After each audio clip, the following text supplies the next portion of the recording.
We all make mistakes of one kind or another, but the most important thing is what lessons we learn from them. My wife is on the way to making her biggest mistake in life, because of which she may lose not only me but also herself. We had an average family, 2 children, and a stable income, but at some point, everything went wrong. My name is Mark Chase, and I want to start my story from when I was 18 years old and had just finished high school. Around that time, I enrolled in college, like many of my peers. I probably thought of myself as quite the cool guy, dating different girls and exploring how many of them I could charm. It was a kind of test for me. Would she be mine or not? Once I started college, like most guys my age, I soon realized that my thoughts were occupied not so much with studying as with the pursuit of seduction. Nevertheless, I studied enough in college to land a good job in sales. This job opened new opportunities for me, and I made sure not to miss out. I succeeded in sales, becoming one of the top sellers. I would go from house to house and apartment to apartment selling goods, but there were times when I took advantage of my position. It was a special feeling, entering a home where, typically, a lonely woman would be, dressed in something sexy or just in a robe. In those moments, I usually closed the deal quickly and then acted as what seemed natural for a young man and a lonely woman of any age. The hardest part was figuring out whether a woman was flirting with me or wanted something more. I didn't want to risk my job over a potential entanglement and subsequent dismissal. With so much going on around me, I preferred that women take the initiative. If they started talking about sex or made the first move, I was ready to reciprocate. Perhaps I missed many opportunities by acting on chance. Once, while doing some minor shopping in a mall, I encountered a delightful girl. She was petite, barely over 5 feet tall, with a contagious smile and an attractive figure. She was serving me at the checkout. I decided to use my charm to persuade her to go on a date, and after the 10th visit to the store, she agreed. I truly fell in love with her, and just hoped she shared my feelings. At that time, I was still working in sales and dating Ruth. We got along wonderfully, and soon our relationship moved to the next level. Yes, it was love, unlike anything I had experienced before. I yearned to please not just myself, but her as well. 10 months into our acquaintance, Ruth got pregnant despite using contraception. We were that one couple in 100 who faced such a surprise, and we decided to get married in the 4th month of her pregnancy. Looking back, I realize I wasn't ready for marriage. I truly loved Ruth, but I was only 20 and quite immature. I acted thoughtlessly, and after the wedding, I found myself in bed with other women simply because I could. It was nothing like what I felt with Ruth. Despite everything, I still believed in our relationship. I didn't boast about my affairs, but I think people knew anyway that I was married, and soon to be a father. I understand that some might have called me a scoundrel or worse, and I deserve those judgments. I see that now, but back then, it seemed like just a desire to be with any woman. I was immature and not ready for the responsibilities that marriage and fatherhood bring. One day, Ruth discovered that I hadn't been faithful to our marriage, after which she couldn't stop her tears. We spent long hours discussing what had happened, and she seriously considered divorce, which might have been the best solution for her. Nevertheless, she found the strength to forgive me, although I sincerely regretted my actions. The consequences of my infidelity were a real revelation to me. In my youth, I rarely thought about the consequences of my actions, but that changed when I saw the pain I had caused my wife. This realization literally tore me apart, and I promised never to betray her trust again. Since then, I've tried to be a better husband, and soon we had a son whom we named Jacob. We faced many difficulties, as any other family would. We had financial troubles and often argued over trivial matters, but we learned to resolve our disagreements and kept our love alive. After that incident, my love for Ruth only grew stronger, although I couldn't always show it. But she knew I was willing to do anything for her. Our closeness was truly special. A few years later, our second son, David, was born, and our happiness seemed boundless. We were a real family, albeit with ordinary problems and desires. I always dreamed of owning my own business to independently decide my fate. After many conversations with Ruth, and despite financial difficulties, we acquired a small construction store. The business didn't make much money, but it provided enough for us to live on, and I was happy to realize my dream. Ruth struggled with her weight after the birth of our second child, and often criticized herself, but I always assured her of her beauty. For me, her appearance was unimportant. I loved her for who she was. Despite my support, she rarely believed me. We often argued over her diets and attempts to lose weight.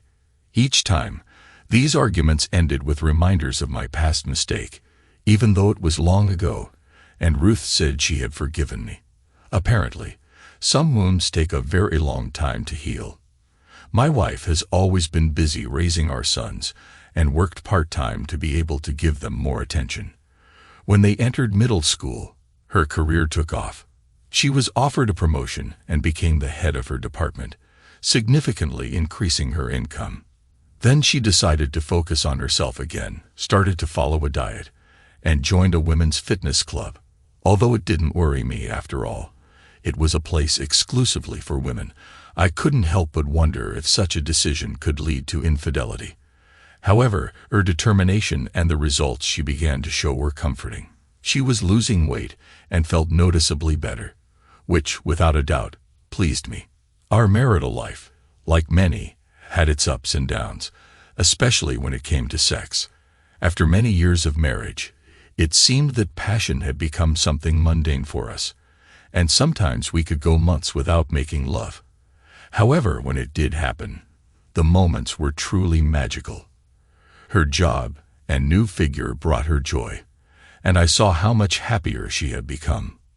One day, she came home and asked if I would mind if she spent some time with friends. Of course, I had nothing against it, as I hadn't seen them in many years. She mentioned that they had planned a bachelorette party for Saturday and wanted to make sure I was okay with it.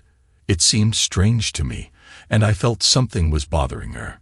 When I asked about the problem, she answered that she might be experiencing menopause symptoms affecting her mood. I hugged her, assuring her of my love and support. On the day she was preparing for the party with friends, I couldn't help but notice how she froze in my arms. I realized we had problems, but solving them would have to wait. For now, I decided to give her space and time. She looked beautiful in her outfit, as always, and I never tired of telling her so. Before leaving, she informed me where she was going, and that her friend Pam would pick her up. Left alone, I realized I needed to learn more about what was happening with her and how we could overcome our problems together. I never wanted to spy on her. My trust in her was boundless. But observing her behavior, I couldn't help but notice that something had changed. It was important for me to understand the reasons for these changes, especially when Ruth and her friends started visiting Biblong, a huge dance club where it's easy to get lost in the crowd. Going there, I chose a spot on the second-floor balcony, which offered a view of the entire hall. From there, I could see how Ruth and her friends, settling into cozy semicircular booths, were having a good time. Maybe I was wrong in my suspicions. Ordering a drink, I simply observed her, regretting my presence here, but I needed to be sure of her well-being. Ruth's friends were diverse. Among them were both married and single women, as well as divorced ones. Most of them I had met once or twice, but there were also those whom I was seeing for the first time, presumably acquaintances from the gym. About half an hour later, a few men approached their table, offering the ladies to dance. Ruth initially refused, but after a couple of cocktails, she agreed. I didn't see anything alarming in this. However, I was concerned about a potential problem she might encounter. As time went on, she increasingly stayed on the dance floor among men I didn't know, possibly work colleagues, or just strangers wanting to have a good time. I decided to stay a bit longer to see what would happen next. I watched as she began to slowly dance with one guy who embraced her and allowed his hands to slide onto her buttocks, pulling her closer to himself. She reacted by pushing his hands away, but he persisted and tried again. Eventually, when he grabbed her once more, she left his hand in place for a short while before pushing him away again. Then his hand moved to her chest, where it lingered for a few seconds before she pushed him away again. This greatly concerned me, and I wondered whether I should intervene or say something. I was sure she was unaware of my presence, and pondered whether such behavior was normal for her, or if she simply didn't want to cause a scene. At the end of the song, she returned to her friends, and I was too far away to make out their conversations, though some of the girls seemed cheerful or were smiling. Minutes later, they finished their drinks and began to gather to leave. The guy she danced with approached her to say goodbye and kissed her lightly. This made me wonder if I had seen more in their interaction than there actually was. I quickly got up, and passing through the back door, headed to my car to go home. At home, the boys were already watching TV. I nodded to them in greeting and went to prepare something to drink, feeling the smell of alcohol, which seemed to me a fitting end to the evening. 10 minutes after my arrival home, Ruth also arrived. I greeted her and asked how her evening was. She replied that it was fine, though she seemed a bit tense. Looking into her eyes, I said, "Ruth, we need to talk." I knew that Ruth never lied to me. She might have her secrets, like all of us, but I had never caught her in an outright lie. I noticed tears hiding in the corners of her eyes. She looked at me, barely holding back her emotions, and said, "Mark, I have a problem, and I don't know how to solve it." Her voice trembled, and she started to cry. I gently hugged her, trying to comfort her, and asked if it had anything to do with her bachelorette party. She ambiguously replied, "Maybe, maybe not. I don't know. Let's sit down. We need to talk." My heart tightened with a premonition of trouble. "Ruth, tell me, what happened tonight? Why are you so upset?" I insisted, wanting to understand the cause of her sorrow. She began her story about how she and her friends went to a club where they started drinking and dancing. One guy started touching me insistently, and I didn't stop him right away, she admitted with difficulty. My bafflement turned into shock when Ruth confessed that she liked the attention from men, and that this feeling had been tormenting her for several months. She was seeking support from me, but I couldn't hide my disappointment. "Ruth, is this infidelity? Were you with someone else?" I asked, feeling my heart tear apart.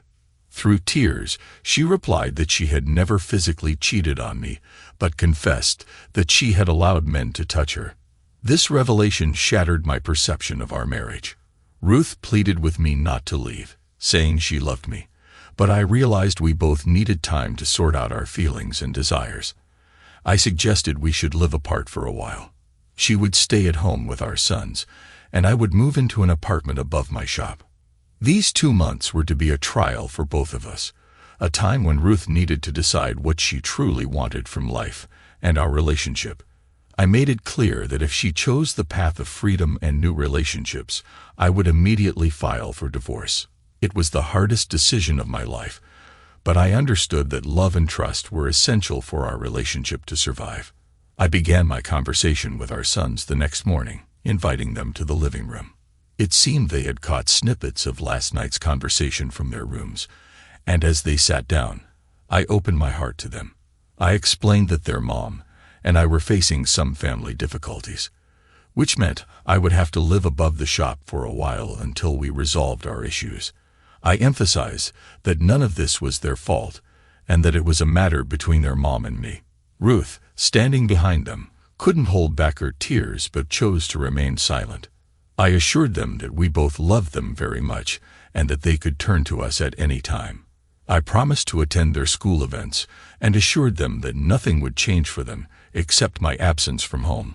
I assured them that no matter what happens in the future, they would always have a roof over their heads and should not worry about moving or losing friends. They wanted to know more, but I explained that this was all I could share for now. I confessed that their mother and I were facing serious issues that needed to be resolved, and we would see how things would unfold over the next 2 months. After they helped me move my personal belongings into the apartment above the store, I asked them to support their mother in any way they could, as she needed their love if we were to keep the family together. I advised them not to ask her too many questions about the separation, and to help around the house. I knew they were good boys and would do their best. I was only a mile away from them, ready to help if needed. Ruth needed time to sort through the situation.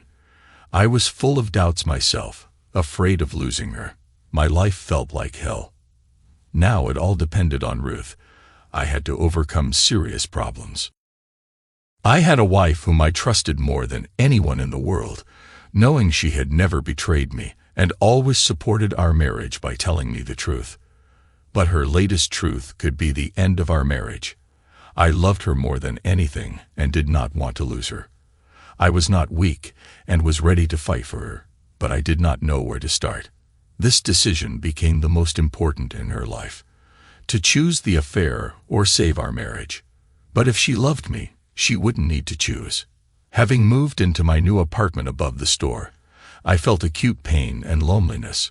Thoughts of Ruth tormented me. Trying to give her space and time to think, I drowned myself in work, spending every free minute in the store to distract myself. The business was picking up, and I found myself overwhelmed with paperwork I hated, even though sales were enjoyable. Realizing I couldn't manage on my own, I decided to hire an office worker and placed an ad in the newspaper. My sons supported me, helping in the store every couple of days. Their visits were not just assistance with the business, but also a bridge to the past. They told me how their mother was coping with my absence, that she cried a lot and felt depressed. Learning that Ruth had made a doctor's appointment, I realized how deep her pain was. One day, Pam, a longtime friend of Ruth and an acquaintance of mine, walked into the office. She was closer to Ruth than anyone, and she candidly expressed her thoughts on my actions. Her words were harsh. She called me a fool for leaving Ruth at such a difficult time, instead of supporting and protecting her. According to Pam, Ruth needed me more than ever, and I betrayed her by leaving her alone with her problems. This conversation made me reconsider my actions. I began to see the situation from a different angle, realizing that perhaps I had rushed into the decision to give Ruth time and space, instead of being there and helping her through the difficulties. Deep down, I began to understand that love and support might have been the best medicine for her. I've always considered myself a person who acts rightly, but a recent conversation with Pam made me doubt my beliefs. I will always be there for you, I promised Ruth before leaving. However, the realization came too late. Pam was right. I acted foolishly. Addressing Pam, I confessed my confusion. What should I do? I'm lost. How can I help her? My love for Ruth was very strong, and Pam, her best friend, knew it better than anyone. Didn't you see the warning signs in advance? She asked me. We both knew that Ruth was struggling, as she had been sharing her concerns with me for several months. Perhaps changes in her life or emotional fluctuations, triggered by a new social circle at the gym, made her see the world differently. Since Ruth started going to the gym and lost weight, she began to attract the attention of other men, which undoubtedly affected her self-esteem. Before leaving, Pam reminded me of an important meeting. You need to be at Formula on Friday at 9 p.m. Shocked, I couldn't understand what Pam meant. What's happening? I asked. She explained that there would be a business meeting on Friday at 7 p.m., which all middle managers, including my wife's company, are expected to attend. This event includes dinner and cocktails and is closed to spouses. Pam also shared alarming news. Some managers plan to get Ruth drunk and seduce her, and I wouldn't be allowed in, as I would be unable to control the situation. She emphasized that no one would be there to protect Ruth at this fancy event. Does Ruth know about this? I asked. Yes, but she has to be there, as she's part of the management, Pam replied, adding that she would keep an eye on Ruth to ensure she doesn't get into trouble. I thanked Pam for her friendship and care for Ruth, but deep down I knew. At 9 p.m. on Friday, Ruth's foolish husband, who, in my opinion, she doesn't deserve, will protect her. That husband is me. Background on behalf of Mark's wife. I met Mark in my youth, working at a store in a shopping mall. I first saw him when he walked in and began persuading me to go on a date with him. His persistence, day after day, amused me until I decided to agree. His surprised look, after my many refusals, turned into a question. "Are you serious? Do you really want to go on a date with me?" His smile was so genuine that I couldn't refuse. As we started dating, our interaction became more intimate, and I allowed him to touch me. My feelings for Mark developed into deep love, though I tried not to show it too overtly. Over time, our relationship grew closer, and I decided to take care of contraception. However, despite taking precautions, I discovered I was pregnant. This news shocked me, and when I shared it with Mark, he, despite his initial surprise, proposed to me, assuring me that he would always be there for me and the child. Over the years, our life together was filled with various events. I achieved success at work, gained more independence, and even managed to lose a significant amount of weight, which did not go unnoticed by the opposite sex. However, my heart was fully devoted to Mark, and despite other women in the gym discussing their romantic adventures, I valued our deep connection and shared moments.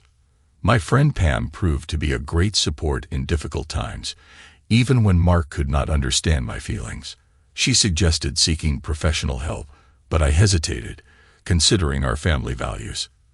Pam also warned me about the potential consequences of my behavior, reminding me of the importance of preserving our vows and sincere feelings for each other.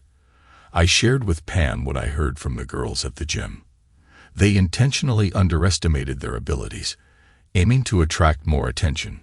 Looking at me, Pam asked, "Ruth, do you really need to attract the attention of unfamiliar men?" I realized she was right, yet the feeling of being the center of attention was pleasant. I allowed some men to touch me over my clothes, seeking to attract even more attention. A couple of months later, I promised myself that this would end. Life, filled with unwanted attention and whispers from men about their desires, began to tire me.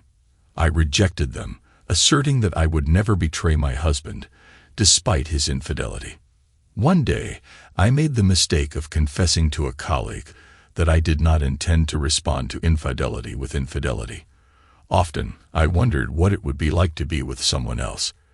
Mark was my only love, and I couldn't compare him to anyone else, but he always cared about my feelings, being both tender and passionate. Over time, I began to experience mood swings and felt that Mark wasn't paying enough attention to me. My thoughts were often filled with wild fantasies, which scared me. I felt like I was losing my mind, unable to cope with these fantasies. Eventually, I confessed to Mark that I needed his care and warmth, which he had always provided. However, in response, he gave me an ultimatum. If I started an affair, he would file for divorce. After that, he announced he was moving, giving me 2 months to make a decision. I was devastated and didn't know where to turn. If it weren't for Pam's support in the first weeks after Mark left, I wouldn't have known what to do next. Pam had lived through her nightmare when she caught her husband with another woman. Shocked by the betrayal, she was ready for drastic measures, but they ended up divorcing. Since then, she has started dating again, but has been extremely cautious. She is now seeing Ray, whose wife left him for another man 3 years ago. They seem happy together, and I sincerely hope it works out for them. Pam deserves true happiness. She is an exceptional person and a faithful friend you can always count on. This week, I scheduled a consultation with a doctor aiming to keep a clear mind for our meeting on Wednesday, despite having plans for Friday. The doctor, a woman with a warm look, suggested we start our conversation with a brief discussion. I shared my experiences with her, the incessant crying, the tumultuous emotions I couldn't control. Then we moved on to more complex topics, including my husband's ultimatum regarding our sexual life, and even a potential affair. She smiled and noted that I should have come to her much sooner. In her opinion, many problems could have been avoided. My doctor canceled my previous appointments and prescribed a hormonal relaxant to stabilize my emotional spikes caused by weight changes. She assured me that many medications would no longer be necessary, as they only exacerbated the internal conflict in my body. According to her, my body had just begun the maturation process, which would last many more years. She looked at me seriously, touching on the topic of my husband, and expressed regret that he does not support me as he should. She noted that she had seen many couples part ways due to misunderstandings and lack of support. From her perspective, many men pursue only superficial goals, forgetting about the depth and significance of relationships. She suggested I talk to my husband again, convinced that an honest conversation could bring us closer. At the end of our meeting, the doctor insisted that I contact her if any problems arise. Otherwise, she expects to see me in 2 months. Leaving, I couldn't hold back my tears, but she hugged me, assuring me that everything would work out. Her words gave me hope that after getting through Friday, I could meet with Mark on Saturday and discuss everything that's happening. How much I missed him. That oddball. Continuation of the story on behalf of Mark. During that period of my life, when Pam laid it all out for me, I realized how greatly I had been mistaken about Ruth. I needed to talk to her, but when I tried to call, I was told she was at the doctor's. This was just the beginning of my efforts to get in touch with her. On Thursday, I finally managed to reach her at work. Ruth was happy to hear from me and suggested we meet on Saturday. I proposed Friday, but she explained she couldn't because of an important meeting that would last until late in the evening. With sadness in my voice, I confessed my love, to which she reciprocated and asked me to come on Saturday. Her voice trembled as she asked this of me, and I promised to be there without any doubt. That Thursday turned out to be a tough day for me. Nightmares kept me from sleeping. In my dream, I saw myself entering a restaurant where Ruth was sitting between 2 men, slightly intoxicated, her dress displaced, revealing part of her body. Waking up on Friday, I found the store bustling, but my thoughts were with Ruth. I tried to contact her, to no avail. Her boss only informed me of her absence. Then, I asked my coworker Milton to close the store for me on Saturdays so I could meet with Ruth. He agreed, noting he could manage without my help. On Saturday, I went to the office center, only to learn Ruth wouldn't be back until Monday due to important meetings. The secretary offered to leave a message, but I decided it was better to call myself on Monday, not wanting to arouse any suspicion. Pam, whom I met at the office center, told me Ruth was excited about our upcoming meeting. According to Pam, Ruth looked stunning, dressed in an elegant black mini dress, and that her bosses, Edward and Ryan, were planning to offer her an intimate evening, while other colleagues didn't want to interfere out of respect for Ruth as an individual. Pam warned me that the rumors about Edward and Ryan's plans could be true or false, but given their influence, few would dare to oppose them. I expressed my gratitude to Pam, highlighting her sincere friendship and support, and urged her to do the right thing. Pam confidently stated that my friend and I were like 2 halves of a whole, expressing hope that no one could separate us, as we both were true friends to her.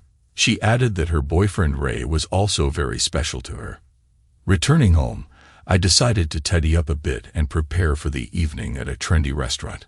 I chose Docker pants and a sports jacket for the occasion, deciding against wearing a tie. As a hardware store owner, I always tried to look presentable, but without excess. In the evening, I called my sons to discuss work matters, and they assured me of their readiness to help, especially Milton when needed. It was already 8:30 p.m., and I went to the store, where Milton was arranging products on the shelves. I was proud of how well they worked, even being my sons, and dreamed that one day the store would pass into their hands, continuing the family business. Approaching Milton, I asked him for a pack of coins, and although his look was somewhat surprised, he handed them to me. After that, I headed to the restaurant, where, to my surprise, I found Pam and Ray dining together. Pam smiled and noted that although we were not in a private room, We were close enough to each other. She mentioned that many colleagues had already left and asked her boss about Ruth, Ed, and Ryan. I saw my wife sitting with 2 pigs. I went outside and threw a stone at one of the cars, and one of them received a notification about the car alarm going off in Ryan's car, who then went out to check his Mercedes. At that time, Ruth, deciding it was time to make Ed pay for his actions, splashed a drink in his face. Suddenly, I burst into the room, holding a roll of coins, and struck Ed, breaking his nose with the first blow. The coins scattered in different directions, and Ed fell to the floor. When Ryan returned, he began to threaten me with a lawsuit and the seizure of my shop. But Ruth offered a better solution, producing a dictaphone. She played a recording that could change the outcome of the situation. On Monday, I planned to file a complaint for sexual harassment. Addressing Ryan and Ed, who were still on the floor, Ruth said, "The only reason I tolerated your advances tonight was to capture them on video. Hopefully, this will help prevent your harassment of other women. See you in court." After these words, she struck Ryan in the groin, causing him to scream and fall next to Ed. I took Ruth by the hand, and we headed for the exit. At the door, spectators greeted us with applause. A young dishwasher winked and patted me on the back. We left together, holding hands. Outside the restaurant, Pam and Ray were waiting for us, smiling. Pam hugged Ruth, and Ray exchanged thanks with me. Noticing the sudden noise and the triggered car alarm, we decided to stay for a moment. I thanked Ray, to which he replied politely, "Please." After Pam and Ray left, Ruth and I headed to my car. Suddenly, I realized I hadn't said a word all evening. Stopping, I looked at Ruth and said, "You look magnificent. I am the happiest man on earth to have you. Forgive me for everything." Tears sprang from her eyes as she hugged me tightly. At home, we immediately headed to the bedroom. Removing her dress, Ruth asked me what I was thinking. "Why did you dress up so much for them?" I wondered. She replied that she dressed up for me, to show that I have something they will never have. "I love you so much," I confessed, and we hugged, laying down in bed. The following morning, upon waking up and not finding our sons, who had already gone to work, I noticed a note on the refrigerator. "Welcome home, Dad. We missed you." Signed by Jacob and David. Ruth added her own note. "Me too." The rest of the weekend was wonderful. Our sons helped us with the car and brought thanks from the dishwasher, who had been watching over the vehicle. "You have wonderful parents," he told our sons before giving them a high five. Ruth and I laughed, proud of our tradition of defending each other and those we love. At dawn on Monday, I went to work, although parting with Ruth seemed unbearable. We had just begun to build new relations, and I already had to leave to catch up on missed work. At the same time, Ruth went to our lawyer to discuss evidence proving Ed and Ryan's inappropriate behavior that evening. The lawyer confirmed that it was a typical case of sexual harassment, and since then, Ruth took leave, deciding to wait for the end of the proceedings. While Milton and I were selecting candidates for the accountant position, none of the applicants won our approval. However, Milton, returning to the office one day, announced that he had found the perfect candidate. To my astonishment, he had already offered her the job without my knowledge. I was shocked by his audacity, but when Ruth appeared at the door, asserting she had all the necessary skills and could bring additional benefits, I couldn't hide my delight. A month after Ruth went back to the doctor, she received joyful news. The doctor supported her, noting significant improvement in her condition after she managed to control her hormones and relieve stress from her previous job. However, Ruth faced a new challenge. She was pregnant. Tears of joy and fear mixed when she asked me if I loved her. My support was unconditional, and together we rejoiced at the upcoming addition. 9 months of trials passed, and we became parents to a wonderful girl, Pamela, who was the embodiment of her mother's beauty. Ruth is now not just an accountant. She has become a key figure in our home and business. We found happiness and confidence in the future, especially after the harassment case was settled in our favor, securing our children's future. All difficulties were left behind, and only joy and love awaited us ahead.